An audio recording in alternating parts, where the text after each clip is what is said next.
Targeted and now teeing up for a fight. The Tea Party mobilizing as we speak for what it's calling a major protest on the west lawn of the Capitol tomorrow. The Minnesota Republican Congresswoman Michelle Bachmann, who will be one of the main speakers. Congresswoman, good to have you.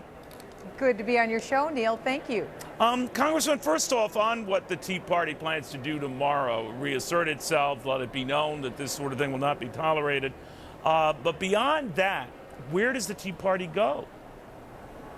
Well, we are energized more than we ever have been before because it's very clear from the Obama administration, they saw that the Tea Party was a very strong threat. Speaker Pelosi lost the gavel in 2010. That's when the IRS targeting began of the Tea Party. And so what we saw is the worst form of tyranny. We saw the machinery of government being used to punish political enemies of this administration and also used at the same time to reward political allies of the administration.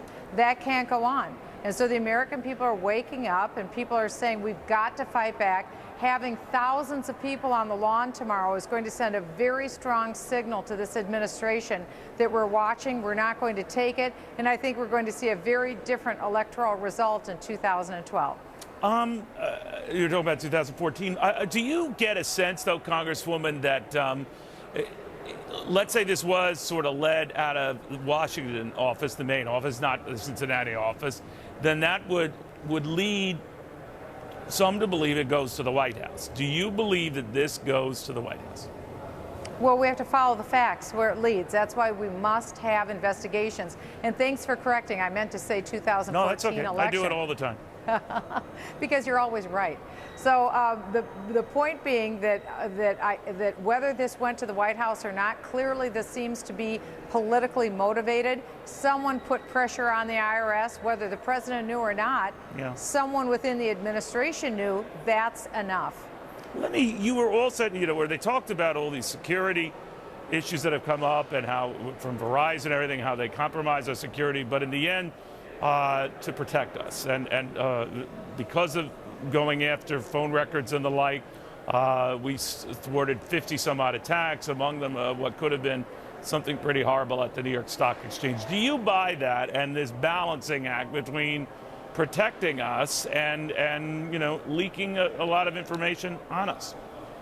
Well, I want to be very clear. The problem with all of this is that we have an individual who decided that he was going to betray his country. You're talking about Ed Snowden. You're talking about Ed Snowden, the NSA leaker. Was going to betray his country, and he chose to declassify highly sensitive classified information. So he's a traitor in your eyes. He's not some hero. Absolutely, he's a traitor, and he joins the ranks of an Aldrich Ames and a Hansen. And I can't underscore enough how highly dangerous this was to America's national security. These were important tools that we had at our ready to be able to use to thwart terror attacks. We need to focus on the fact that we cannot allow people to be in positions of sensitive information and to be able to betray the American trust the way that Snowden did. He's clearly a traitor.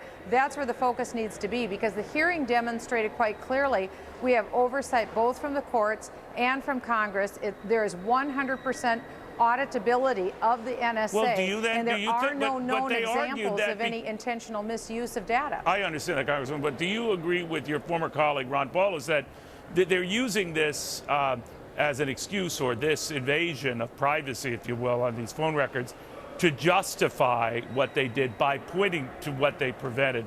He didn't buy it. He didn't think it washed. Do you?